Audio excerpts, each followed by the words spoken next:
大家好，我係 Miss Lily，歡迎大家嚟到我嘅 channel。今日咧想同大家講下呢一個加拿大嘅老師係咪真係有呢個教師短缺呢？咁其實咧，如果大家咧係有睇新聞啦，或者係 social media 啦，或者係唔同嘅報道咧，都會講話咧加拿大咧有一個好嚴重嘅教師嘅短缺嘅。咁我之前咧喺2023年嘅時候咧，我都拍過一段片啦，就係講下加拿大係咪究竟有教師嘅短缺啦。咁究竟喺2025年啦，因為我而家拍呢條片嘅時候咧係2025年啦，咁究竟喺2025年嘅時候咧，究竟係咪都係有呢一個教師嘅短缺咧？而呢一個教師嘅短缺係一個乜嘢類型嘅教師嘅短缺咧？咁今日咧就會同大家去分析下啦。咁首先咧喺我哋未講呢一個真係有教師短缺定係冇之前咧，我哋就講下咧究竟喺教師有呢個階級嘅制度嘅分別啦。咁其實咧一般嚟講咧，如果我哋講話教師，因為喺加拿大咧，我哋嘅大部分嘅 education 咧都係 public education 嘅。咁當然有好少部分嘅係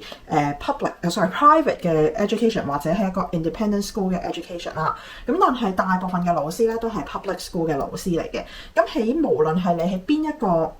範疇嚟講嘅話咧，其實大部分咧都係有3種唔同嘅老師啦。咁第一種就叫 occasional teacher 啦，咁第二種就叫long-term occasional teacher 啦，而第三種咧就係 permanent contract 嘅。咁佢哋3種有咩分別咧？就係 occasional teacher 咧，就係我哋所謂嘅 day-to-day supply 啦，即係話一啲就係代1日嘅代課老師。咁有陣時我哋未必係話1日嘅，咁可能係2至3日啦。總之係一啲短期嘅代課老師。而 LTO 咧，即係 long-term occasional teacher 咧，咁其實就係一啲長期嘅代課老師。咁點解要一啲長期嘅代課老師咧？咁就唔係因為話間學校多咗人或者係咩啦。咁通常喺一啲情況之下咧，長期嘅代課老師咧都係代一啲比較長嘅產假啦，產假啦，同埋一啲比較長嘅病假嘅，即係好似我之前咁樣啦，請咗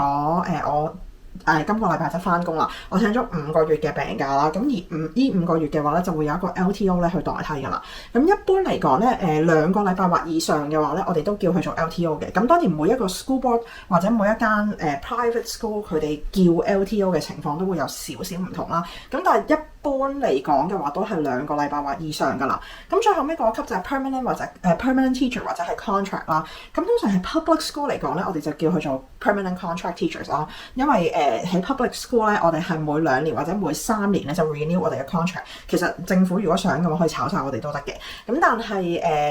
我哋其實係一個合約制嘅老師啦。咁但係一啲私校啊或者一啲 independent school 嘅話咧，咁佢哋就係叫做 permanent teacher 嘅。咁當然啦，雖然我哋呢啲public school 老師係合約制嘅，咁但係都好少會遇到一啲唔續約嘅情況嘅。咁所以咧都好多人咧都會叫翻我哋做一個 permanent contract teacher 噶啦。咁但係喺呢3個制度入面，即係呢3級嘅制度入面啦，其實我哋最短缺咧係邊一個制度咧？嗱，咁就要睇地區啦。咁但係如果咧我哋講話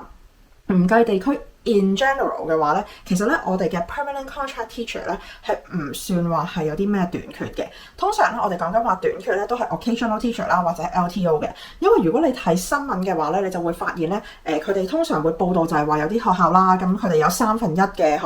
嘅classroom 係啲老師唔喺度，跟住然後咧就冇老師喺個 classroom 嗰度啦。咁喺呢啲情況之下係咩情況咧？就係譬如話有1/3嘅老師請咗假，跟住然後冇代課老師，咁變咗咧就會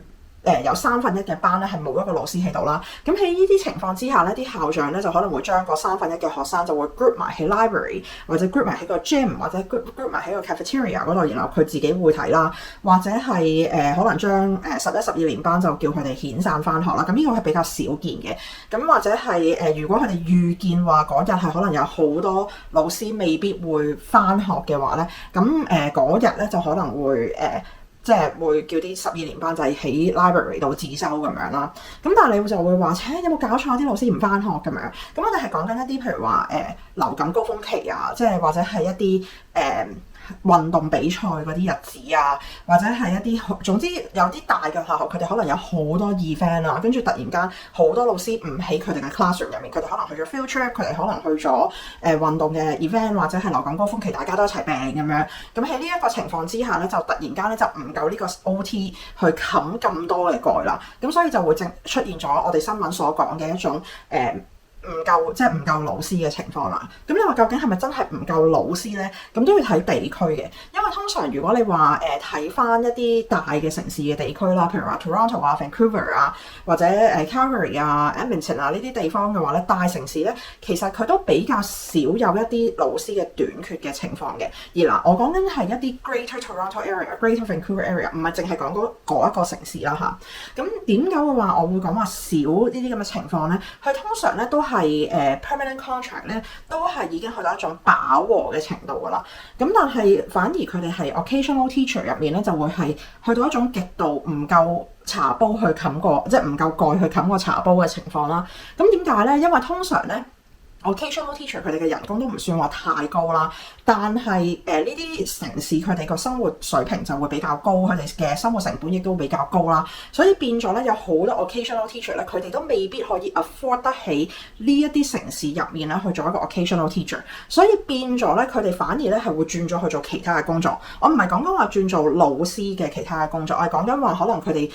已經係冇辦法可以 afford 到佢自己嘅生活水平啦，所以變咗佢哋就會去揾其他嘅工作啦。咁所以喺大城市嘅地方嘅話咧，咁通常都係 occasional teacher 係比較短缺嘅。咁但係如果你話出咗去大城市以外嘅，出咗去 Greater Toronto Area 以外啊，或者係 Greater Vancouver Area 以外咧，咁嗰啲情況之下咧，就好多老師都係短缺嘅。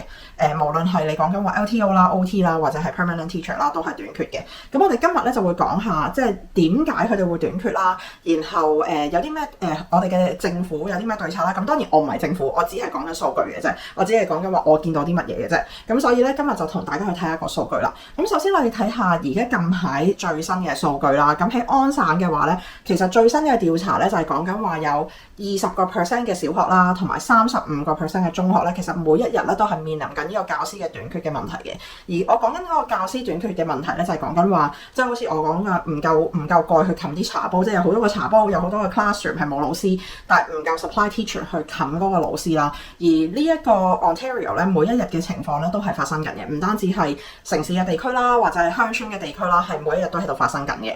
而喺 Quebec 啦，我哋睇 Quebec 嘅話咧，喺最新嘅數據咧，佢哋係截至2024年嘅12月咧，佢哋係有9184個係未正式合資格嘅老師咧，係喺呢個教學嘅崗位入面嘅。意思即係話咩咧？就係因為佢哋唔夠老師啦，咁所以佢哋就要逼住去請一啲唔係話真係揸住Quebec 嘅老師嘅牌嘅老師，然後就可能佢哋係未有牌嘅，或者佢哋根本就冇牌嘅，咁然後咧就叫佢哋教住先，咁咧就已經有9184個嘅老師喺即係9184個係未合資格嘅咧，係喺呢啲嘅教學崗位入面啦。而其中2000個咧，其實係一啲全職嘅職位，所以即係所謂我哋講嘅 permanent contract 啦，即係講緊話9000幾個入面已經有2000幾個咧係全職職位。咁所以其實 Quebec 嚟講咧，佢哋嘅職位係唔單止係 OT 或者 LTO， 其實佢哋本身嘅 permanent contract 咧都係短缺嘅。至於係 BC 嘅話咧，咁 BC 咧就有啲北部嘅地區啦，即係我哋講緊出咗 Greater Vancouver Area 嘅地區啦。咁其實佢哋去未合資格嘅老師咧，係已經去到呢個教學嘅人員嘅一半㗎啦。咁所以即係話50% 嘅老師咧喺 BC 咧，其實已經係唔算係話合資格啦，或者係未合資格啦，或者係等緊牌啦，即係有好多呢一類型嘅老師㗎啦。咁所以其實喺唔同嘅省份咧，已經出現咗一種短缺嘅情況啦，但係仍然都係好似我所講啦，你要睇兩樣嘢，一就係佢嘅職位係乜嘢啦，譬如 OT、LTO 或者係 permanent contract 啦，然後第二就係講緊話佢嗰個地區喺邊啦。因為如果你話我係住喺一個 Greater Toronto Area 或者 Greater Vancouver Area 嘅話咧，咁你遇到嘅短缺就會比較少嘅。但係你出咗去呢一啲大嘅城市嘅地區嘅話咧，咁你遇到嘅短缺就會多好多，因為比較少老師去呢一啲地區度教書啦，亦都好少老師會喺呢啲地區度 start， 咁變咗就會就會有短缺嘅情況啦。咁喺唔同嘅省份嚟講咧，有啲乜嘢嘅即係原因係會令到佢哋會特別需要老師咧？咁其實唔同嘅省份都有唔同嘅唔同嘅要求啦，或者係唔同嘅需要啦。咁但係如果你講話 in general 嘅，都好似我話齋啦，就係你越偏遠嘅地方咧，基本上都係越需要 permanent teacher 啦。基本上係3級嘅老師都係需要嘅，因為越偏遠嘅地方係冇咁多老師會去嗰啲地方嗰度開始嘅。咁呢個係其中一個因素啦。咁但係每一個省份都有少少唔同嘅，譬如好似安省咁樣啦，安省佢北部啦同埋鄉村嘅地方其實佢係好缺老師啦，但係佢係某一啲嘅科目咧係特別缺嘅。咁第一就係佢嘅法語嘅老師係特別缺啦，然後佢嘅 STEM 嘅老師係特別缺。我講緊係 STEM 即係 Science、Technology、Engineering 同埋 Math 啦。咁但係尤其是 Technology 咧係特別嘅短缺嘅。咁我哋講緊 Technology 係講緊譬如話 Tech Design 啦，學點樣畫 AutoCAD 啊，或者係一啲 Construction Tech 啊，或者係一啲仲有啲乜嘢啊？manufacturing tech 啊，呢一啲都係非常之短缺啦。咁其實點解咧？就係因為我哋2年前定係3年前咧，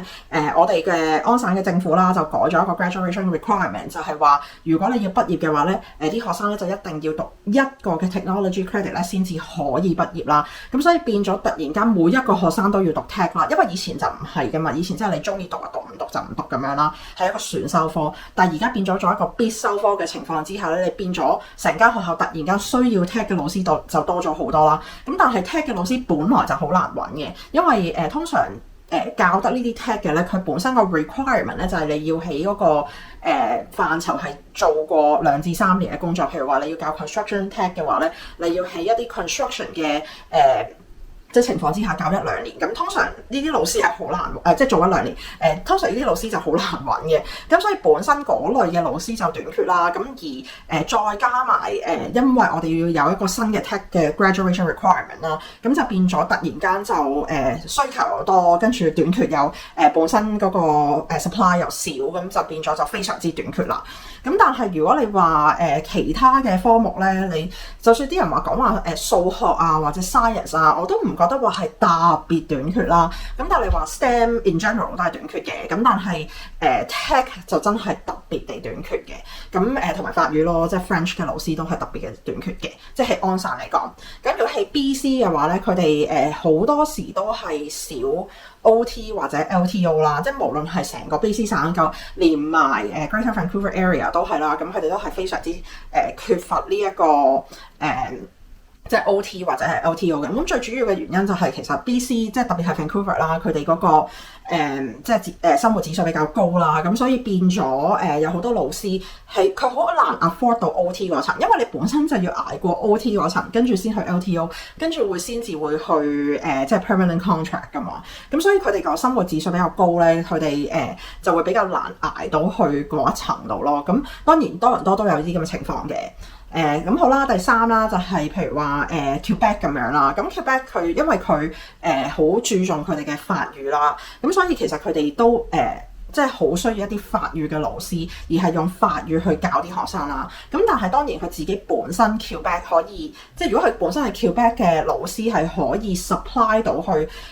佢需要嘅話咧，其實就可以嘅。咁但係個問題係佢本身個 Quebec 嘅老師嘅供應亦都比較少啦，而且亦都唔係話特別多人去想做老師啦。咁變咗你要揾到一個用法文去教所有嘅科目嘅老師就會比較難咗好多啦。咁所以變咗佢哋嗰個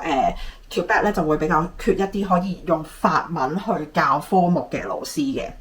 咁好啦，然後一啲即係北邊啲嘅地區啦，譬如話 New Brunswick 咁樣啦。咁 New Brunswick 咧，佢遇到嘅問題就係其實因為佢哋嗰邊嘅人口咧係開始越嚟越年紀大啦，咁所以佢哋遇到咧係反而係因為好多老師要退休啦，所以變咗佢而家係冇咁多新人可以補得上去。咁再加上佢係比較係一啲北邊啲嘅區啦，咁好似我之前話齋啦，非大城市嘅北邊啲嘅地區咧，通常都係會比較少老師會選擇喺嗰邊開始嘅。咁變咗佢哋能夠攞到嘅老師嘅機會率就會比較低咗啦。咁最主要都係因為可能佢本身老師比較少啦，所以佢哋嘅支援都比較少。因為你老師少嘅情況之下，變咗你就算攞到支援都好啦，你突然間收到少少，你就要分到俾咁多嘅學生嘅情況之下，咁佢哋就可能會老師嘅流失率就會比較高啲啦，因為佢哋嘅支援比較少。咁好啦。個問題仍然都係好似我頭先話齋啦，就係、究竟我哋係真係唔夠老師啊，定係究竟係即係咪真係短缺咧？即係好似我頭先講啦，好似講咗好多數據都係話短缺，但係其實我一路都係講緊話短缺係某部分短缺啦。但係其實咧，如果你睇翻啦，我哋係咪真係唔夠老師？即係呢條問題係咪真係唔夠有資格教書嘅人咧？咁其實又唔係喎。原來喺加拿大咧有好多老師咧，其實咧佢哋係揸住一個教書嘅資格嘅牌嘅，但係有好多人咧，其實咧實際上咧都唔係喺度教書嘅。譬如一個數據啦，就係話，例如喺安省嘅話咧，有超過3萬名嘅老師咧係合資格，即係3萬名嘅人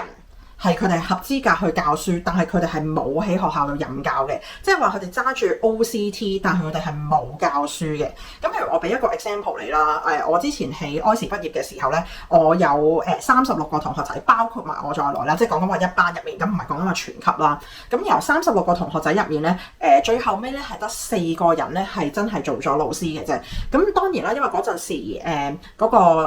即係揾工，老師揾工係好難，因為嗰時係冇短缺呢個情況出現啦。然後好多人最後尾都係冇選擇到做翻老師啦。咁你諗下32個學生係冇選擇去做到老師嘅，而呢32個就係揸住牌，然後冇去教書噶啦。咁譬如我其中一個同學咁樣啦，佢本身咧係揸住一個 engineering degree 嘅，咁然後佢係佢好似係 civil engineering 嘅，跟住然後佢最後尾係做翻一啲 civil engineering 嘅工作啦。咁佢本身都同我講話，因為佢揾唔到老師嘅工，所以咧佢就諗住可能做多2-3年嘅 civil engineering 嘅工作先，跟住然後先至再可能轉翻做老師啦。咁但係到2-3年之後，佢想轉嘅時候咧，佢又發現老師嘅人工咧就唔夠佢 civil engineering 嘅人工高喎，咁所以變咗咧佢最後尾咧都係留翻去做 civil engineer 啦。佢而家好似喺 Metrolinx 嗰度做嘅，咁所以佢人工當然係高過我接近1.5倍，接近2倍啦。咁所以變咗有陣時老師即係你睇佢就話人工穩定啦，人工都算係都即係算係高嘅，即係話。比起即係叫比上不足，比下有餘啦。咁但係同一時間，佢雖然話收入穩定，佢高，但係仍然都有好多嘅 STEM 類型嘅工作咧，係比佢高好多嘅。咁所以點解話安省少一啲 STEM 嘅老師，就係因為 STEM 嘅類型嘅工作嘅即係薪金可能係仲係比老師高。咁一啲 STEM 嘅老師，佢哋可能最後尾會揀翻做翻佢哋 STEM 嘅工作 ，instead of 佢哋去教書嘅。咁我有另外一個 example 啦，就係我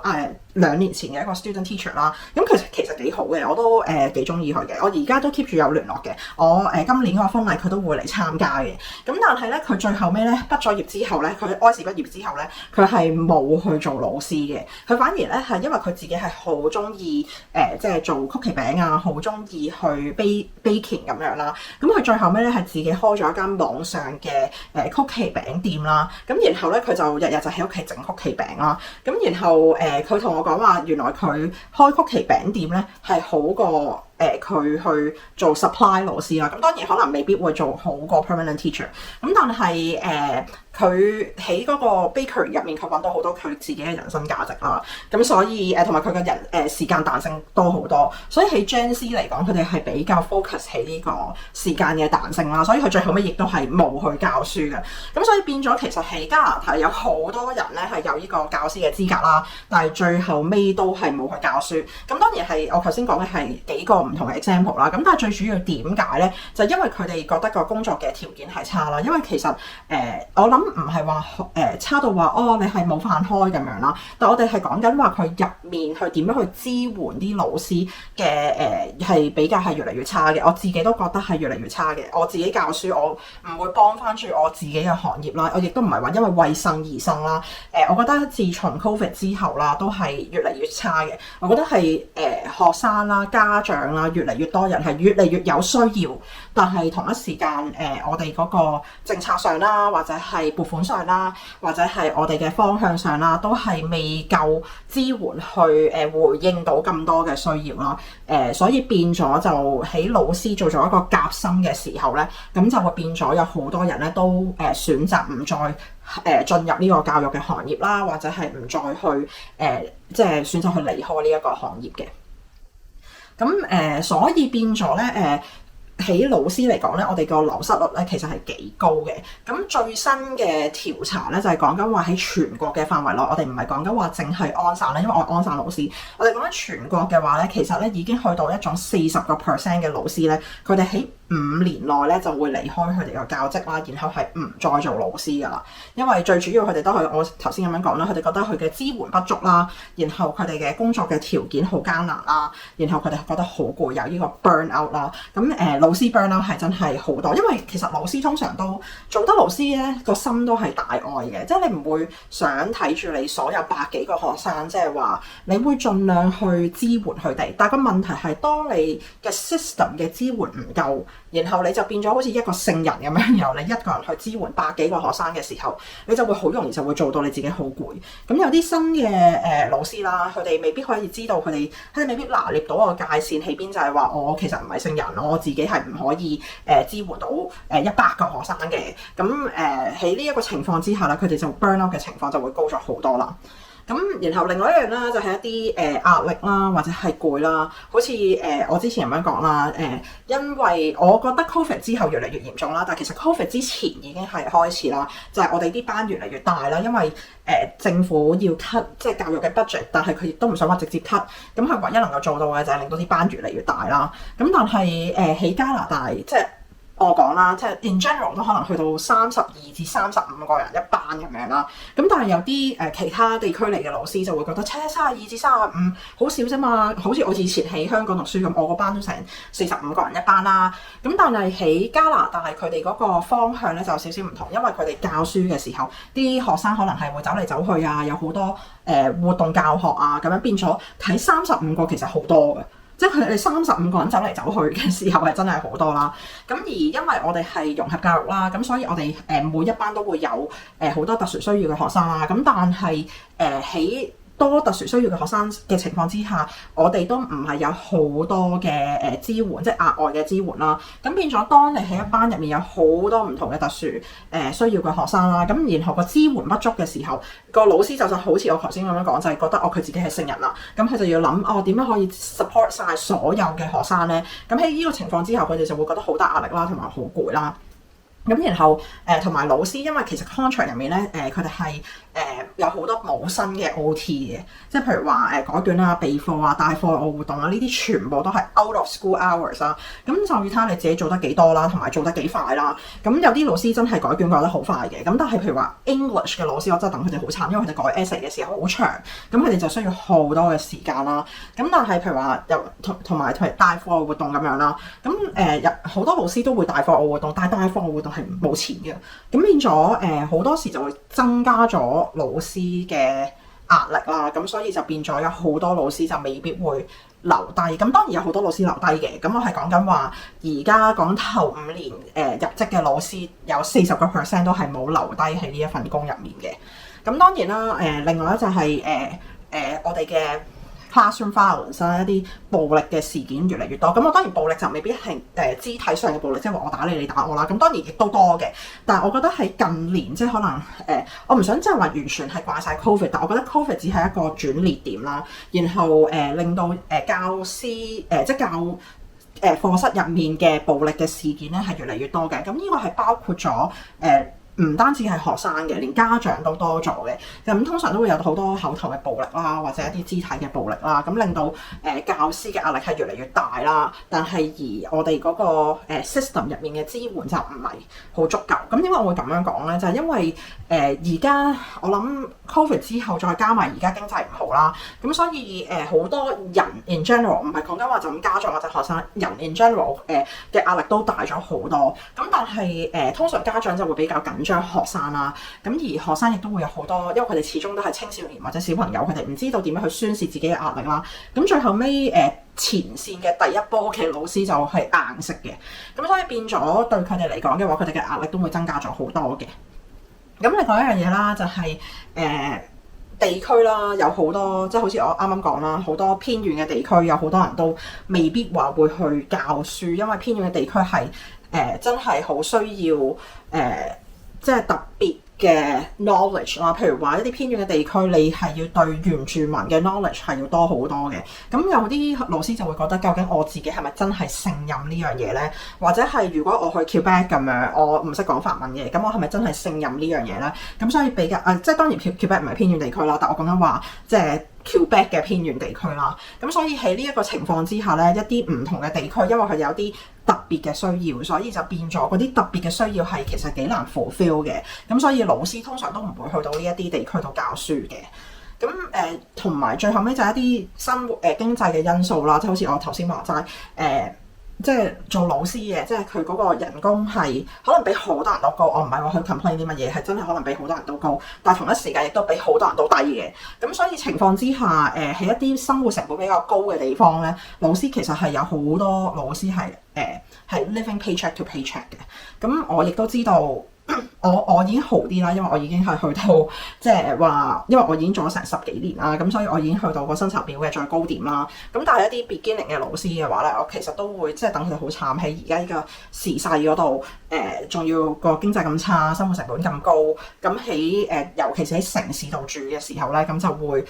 好難去 afford 到呢個咁嘅生活嘅。最後尾佢哋可能就會轉工咯。咁所以其實我哋講嘅話，老師嘅嗰種短缺係咪真係話完全係真係短缺咧？又唔係。其實我哋有好多老師嘅，但係我哋嘅老師最後尾係咪真係會去教書咧？已經係一個問題啦。然後最後尾佢哋教真係話真係去入職啦，但係到佢哋入職咗之後，係咪真係會 stay 喺呢個 position 咧？都係另外一個原因，係令到呢個教師嘅短缺嘅。咁究竟政府又有啲咩對策咧？咁其實有好多即係政府啦，都開始去諗呢啲對策。但係譬如話好似安省咁樣啦，佢哋就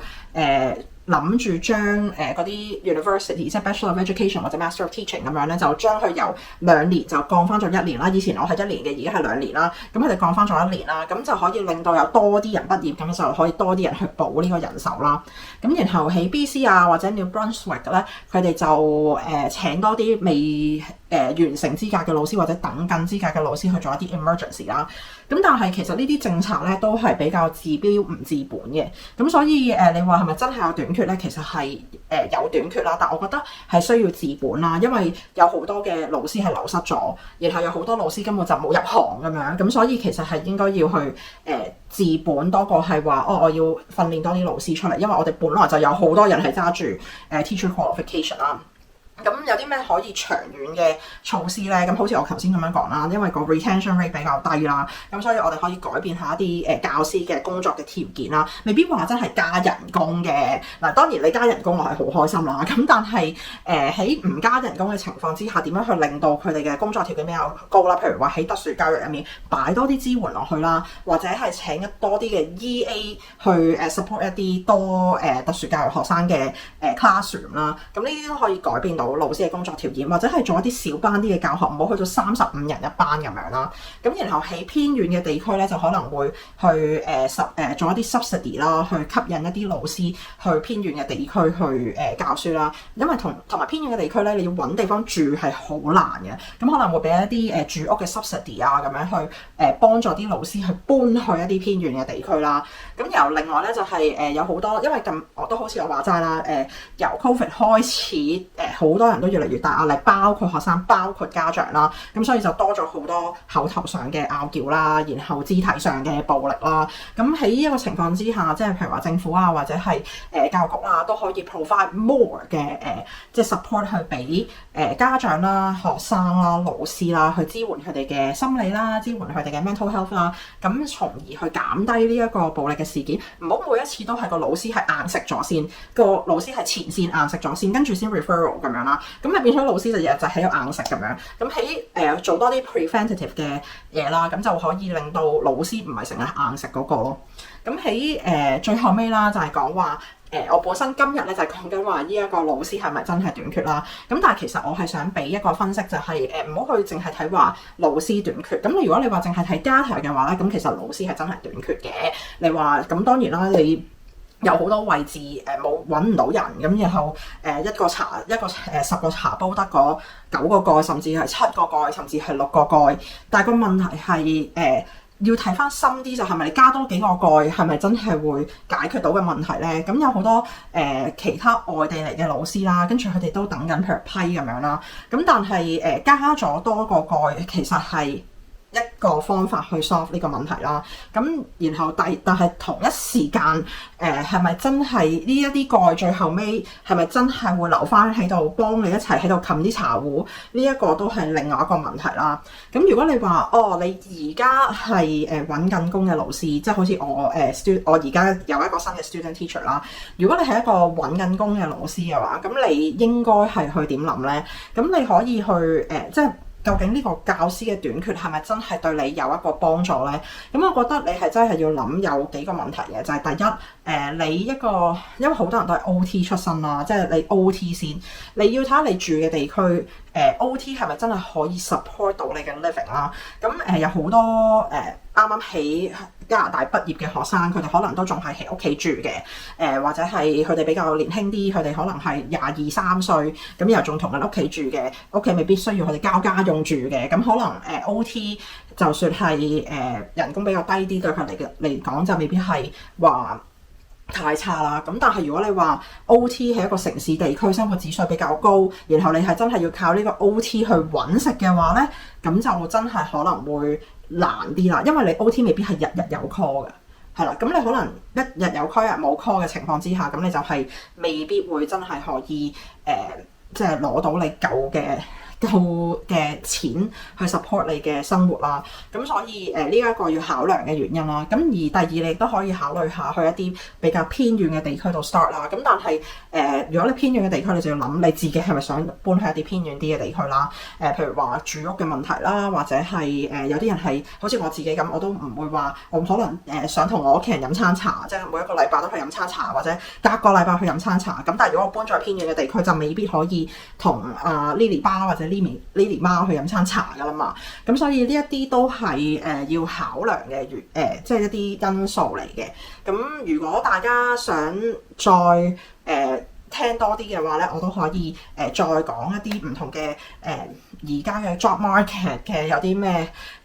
發生嘅事啦。咁你只要喺留言度話俾我聽咧，咁我就會之後就會再拍片咧，去同大家去分析㗎啦。咁今日咧就講咁多啦，好啦，拜拜。